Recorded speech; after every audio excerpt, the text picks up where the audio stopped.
Angel, starring Betty White, Bill Williams as Gus Angel. The time, 5 months after Vicki and Gus Angel were married. The main character, one stork. The plot, rockabye boo-boo.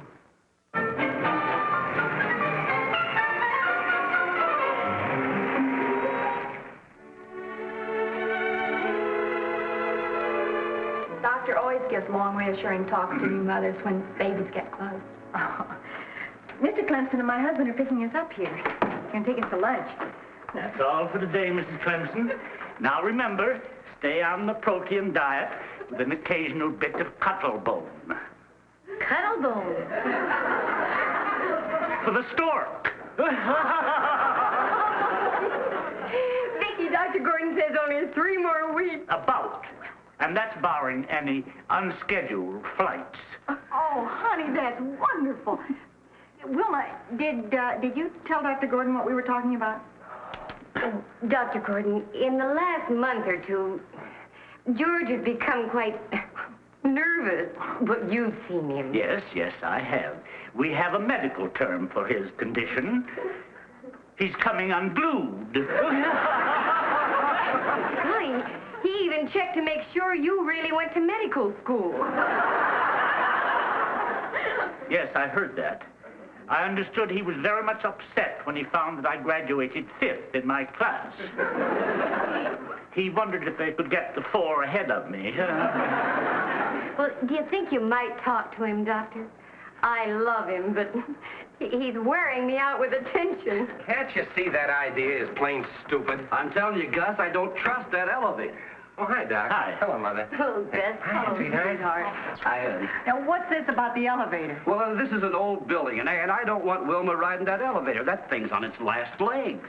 How's she going to get downstairs? Well, she can lean on me, and we'll walk down. 11 flights? I just don't want her all joggled up. That's all. Right? Well, I'm all joggled up just thinking about it. I'm sorry, Doc. I'm not myself these days. Doc, I didn't mean that, and I forgot my manners completely. It's good to see you, Doc. Good to see you. Hi, Vicki. Hi, Gus. Nice to see you again. Thank you. George, Dr. Gordon says George Jr. will be here in about 3 weeks. Catch him. Well, that's all the more reason to be careful. We got to find a doctor. Oh. I'm sorry, Doc. I didn't mean that. You know that. It's not that I don't trust you. Oh, I know. It's just that you don't have a doctor friend, do you? You see, I thought maybe that both of you... Mr. Clemson, I have a little booklet I want you to take home and read. It's called What to Expect of the Expectant Father. Now, come on. Boy, he's a mess. I guess waiting 14 years for your first child gives you a right to be.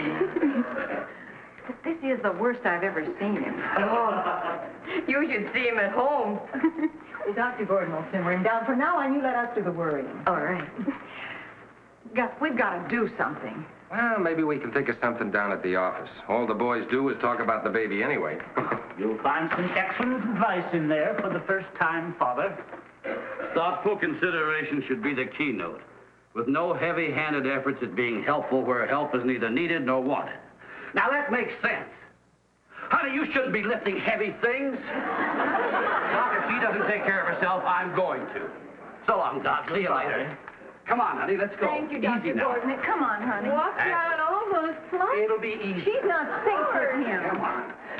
Oh, 11 flights is a long way. And remember, Mr. Clemson, we've never lost a father yet. But I'd be willing to try. I tell you, women just don't realize what a father goes through. First, he's happy, and he's miserable, and he doesn't trust anybody, and finally, he just becomes numb. Like that? Like that. If I had it to do over again, I'd take the diaper service. Wilma's mother's going to be here for a week or so. She can do that. You just can't let that grandmother thing get out of hand. I'll buy that, Carl. Those grandmas are murder. When I had my baby, Eve's little tiny mother turned up and turned into a regular Julius Caesar. Oh, how about when your own mother shows up? Oh. The two mothers team up with your wife, and the three of them throw you out of the house. Sounds like the easiest thing is having the baby. Just don't ever say it's easy, Gus.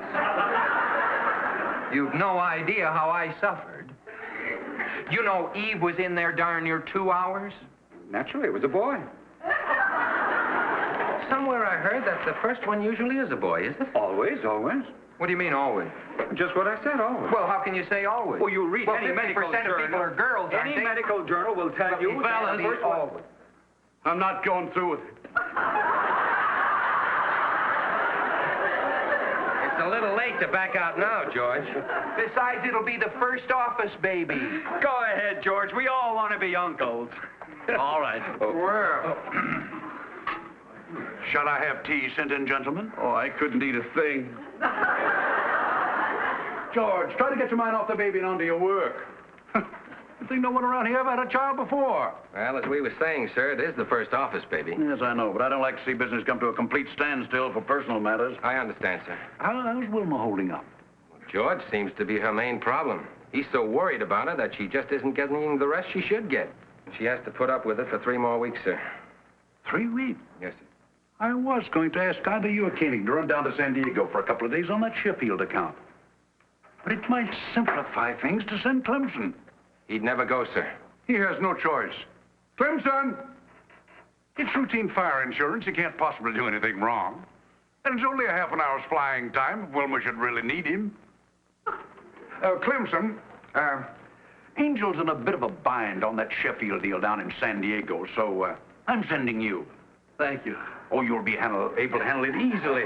It's a simple thing for you. After all, you're one of the best men I've got.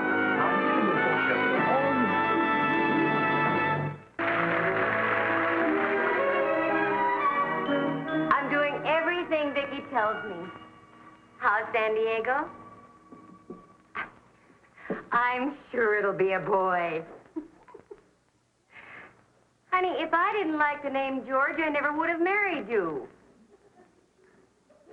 Well, take the pills Dr. Gordon gave you. George, honey, we have 4 numbers where we can reach you. Bye. You're still pretty excited. Well, men are supposed to get excited at a time like this. I think it's sweet of him to call so often. 9 times in 24 hours? Oh, I just hope he calms down after George Jr. comes. Well, if he doesn't, just give him the baby and let him walk the floor. Good idea. Thanks, son. Oh, Vicky, I'm so glad somebody's come.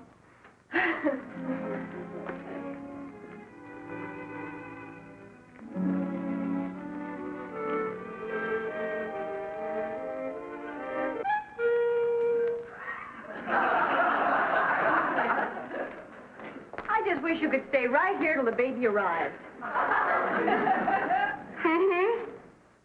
Anything special you feel like for dinner?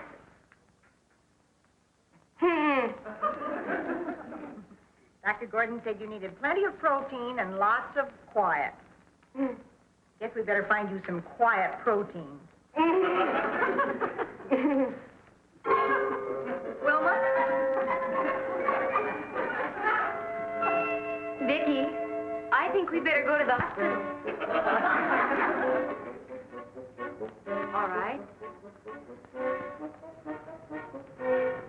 Now, you sit right there, and I'll, your hospital bag's all packed. I'll call the doctor, and we'll get the car out, and we'll be on our way.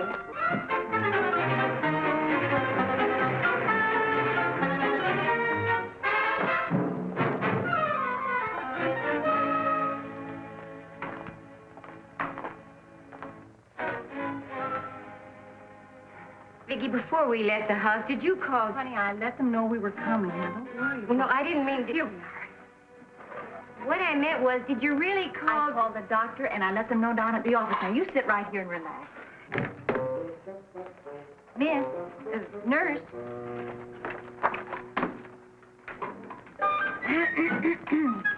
Now then, I called about 20 minutes ago, Mrs. Clemson. Name? Clemson. Oh, Wilma Clemson.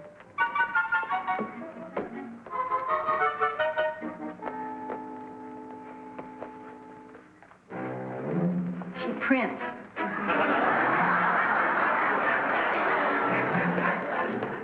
E or O? Beg your pardon? Clemson. Is it spelled with an E or an O? Oh, E. Oh, and there's an O, too, at the end. Clemson. Address? 717 West Guthrie Avenue. Would it be possible to hurry just a little? Excuse me. Now, who is the doctor, please? Franklin P. Gordon. Why, Dr. Gordon is an obstetrician. Well, yes. We're going to have a baby any minute. Oh, well, you didn't tell me it was a maternity case. Oh, maternity cases have to be registered on the blue card. Name? Wilma Clemson. A-N-G-E. You had it all down on this card. Let's be calm, shall we? It's so important. Now then, father's name? George Clemson. Spelled the same way. And that address was, he's in San Diego. Oh, George. The address, please. Wilma. Oh, 717 West Guthrie Avenue. Are you all right, sweetie? I'm fine. Doctor? No, I'm fine. This is Mrs. Clemson and a friend, Miss Weissman. How do you do? 112 hasn't rung the buzzer for 10 minutes. Well, that's a record for him, isn't it? Buzzer's broken. 125 checked out and left a box of candy for us. Oh, that's nice of her. Are you all right, Wilma? Oh, she's fine. Oh. Come with me, Mrs. Clemson.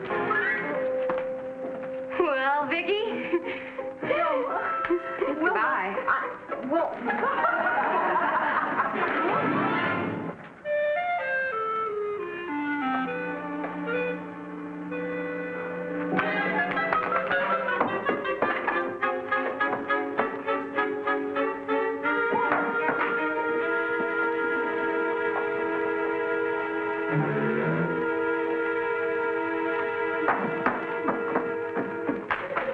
Here, I have 2 nickels. Oh, thank you, but I have to call San Diego. Well, reverse the charges. Of course. Well, Oh, please.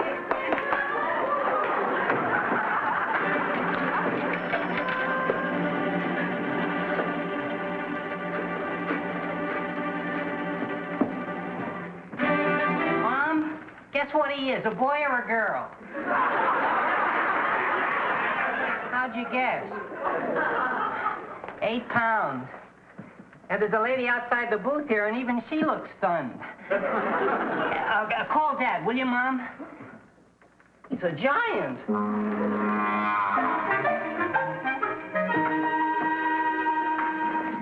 is the baby born yet? I mean, did Mrs. Clemson get here all right? And now then, What? whom did you wish to see? Mrs. Clemson. She's having one of your babies. Maternity to the left. Thanks.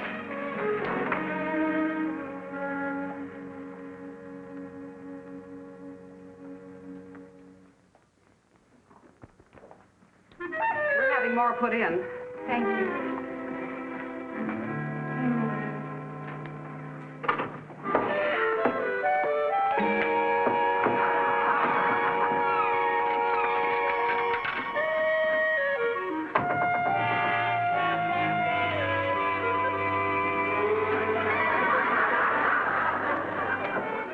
There's a phone booth across the street if you're in a hurry. This one's a father for the first time. He's calling people who don't even know he's married. But Mr. Clemson's in San Diego. He'll make it. I have 9 kids, and when they called me for the 7th, I was in Phoenix. Got here in time to read Gone with the Wind. But I didn't call Mr. Clemson at all. Excuse me. If Mrs. Clemson needs me, I'll be across the street. That'll be fine.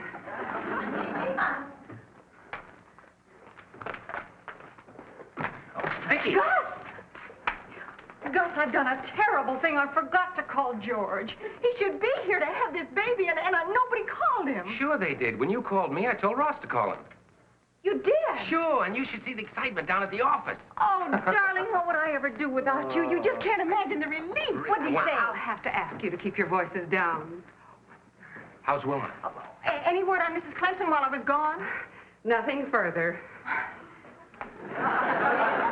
Oh, sweetheart, she was so brave. I wish you could have seen her. And that gentleman right over there had an 8-pound boy, and he's telling everybody. Oh, and I want you to meet Mr. Davenport. Mr. Davenport, this is my husband. The name's Nemeth. I told her I sell furniture. Oh, I'm sorry, Mr. Nemeth. Mr. Nemeth's been so kind. He lent me money for the phone, and he's sure George is going to get here in time. And he's the father of 9 children, and... 9? Going on 10. And as long as you've told George, there's nothing to worry about. Except Wilma.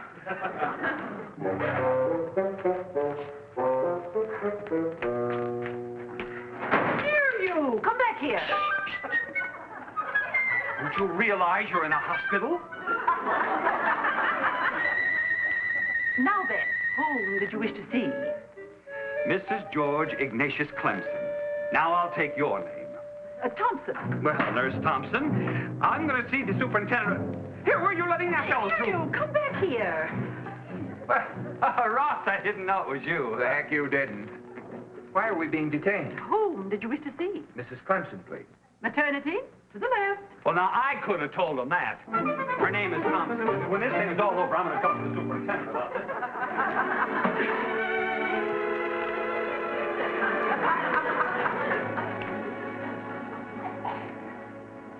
Gus, I tell you, I'm perfectly all right. And tell them to stop looking at me. Come on, honey, let's get some more water, huh? Come on. Atta girl, the walk will do you good. I don't want any more water. A little bit more. If Vicky knew how they ran these hospitals, she'd stop worrying. How do you mean? Well, we've been here for over an hour, and I guarantee you that baby was born 20 minutes ago. Who told you that? Well, it stands to reason, Vicky.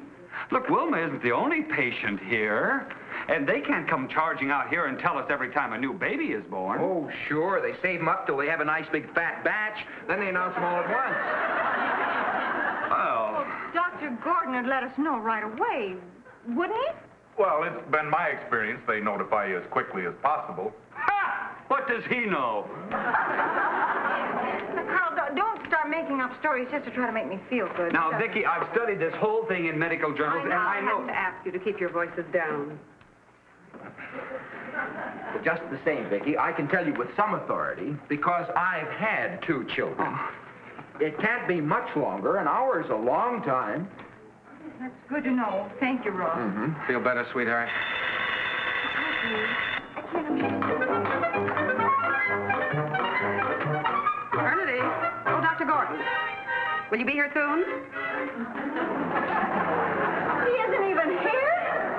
Dr. James said Mrs. Clemson will be ready for you shortly. Fine, Doctor. Mrs. Clemson's doing nicely. The doctor will be here in plenty of time. Good. Now, just don't you worry.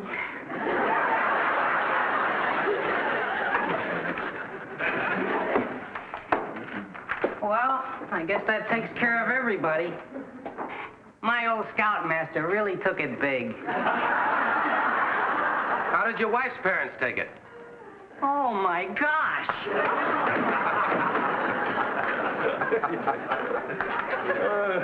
Incidentally, Ross, what did George say when he heard the news? I wish I'd heard him. What did he say? How should I know? What was his reaction, Gus? Didn't anybody call George? Well, Ross, you were said you were going to... Thanks for the tip. Long distance? There's a phone across the street. I don't know. Well, maybe Mr. Malcolm. Oh, Mr. Malcolm, do you know that the Angels forgot to notify Clemson? It wasn't Vicky's fault. Well, somebody should have done it. Gentlemen, please. I notified Clemson naturally. I called him the minute Gus told me. Well, that was real executive thinking. Yes, sir. I go along with Ross on that, sir. That was real executive. Thompson, this is Weissman in maternity.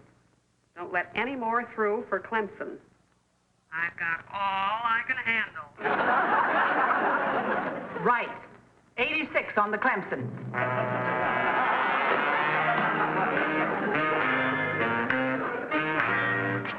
Just a minute. It's all right. I'm the fellow you're expecting. And now then, whom did you wish to see? Wilma. Wilma who? No, Wilma Clemson. Oh, Clemson. Wait right over there, please.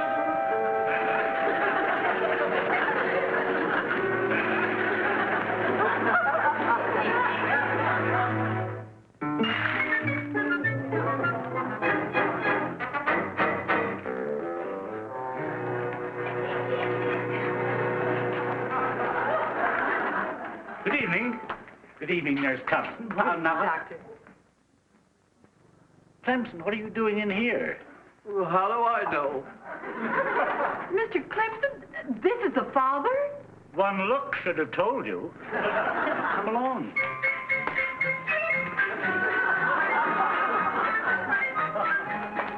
I wonder how Wilma is. Honey, don't pester the nurse anymore. I won't. Mrs. Clemson is fine. Nurse, I mean this constructively. I happen to know where Dr. Gordon's office is, and it shouldn't take him any hour and a half to get here. It's been barely 10 minutes since I talked to him.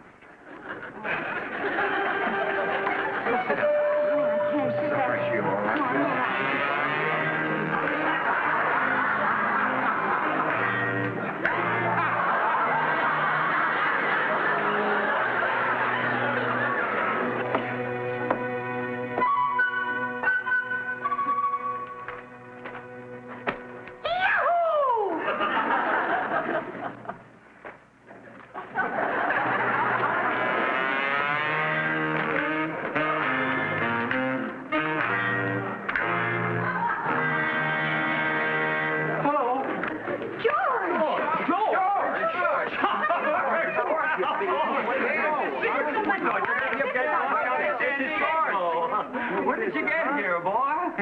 How's Wilma? Oh, she's just fine. I am a little bit worried about Dr. Gordon. Oh, but... me too. I came in with him a while ago, and he looks a little peaked. Oh, nurse, is Dr. Gordon here? The doctor has been here for quite a while. Why, there, you see, boy? She's gonna love these flowers. Wait just a minute. We have just welcomed 2 beautiful twin girls into the world. Oh. Now, George, congratulations, Mr. Evans. Thank you. Could I see Mrs. Nemeth now? Come with me. We'll see. Come on now, Vicky. This won't get you anywhere. I've had a lot of experience of falling apart lately, I know. That's right. Besides, the twins belong to the other fella. And look how calmly he took it. Vicky. Mr. Clemson, your wife has just presented you with a fine 7-pound boy. Both she and the child are doing splendidly. You'll be able to see them in just a little while. Thank you. When I read that book, I told myself I'd not be a typical father. Now, if one of you guys will take each arm and hold me up, I won't fall on the floor. I don't want anybody to be able to tell that kid in there that his father fell on the floor when he was born. You've got a boy. Give us a cigar. Congratulations. honey? Oh, sweetie, I'll never be able to go through this. Oh, yes, you will. Someday.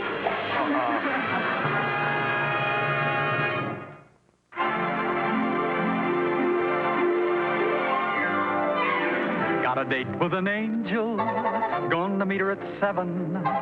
Got a date with an angel, and I'm on my way to heaven.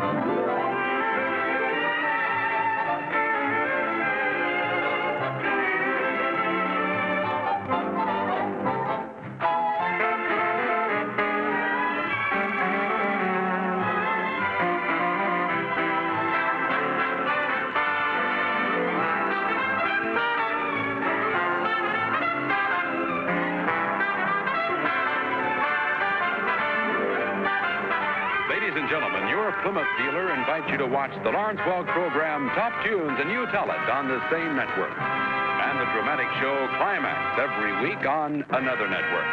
Tom Kennedy speaking. Good night, everybody.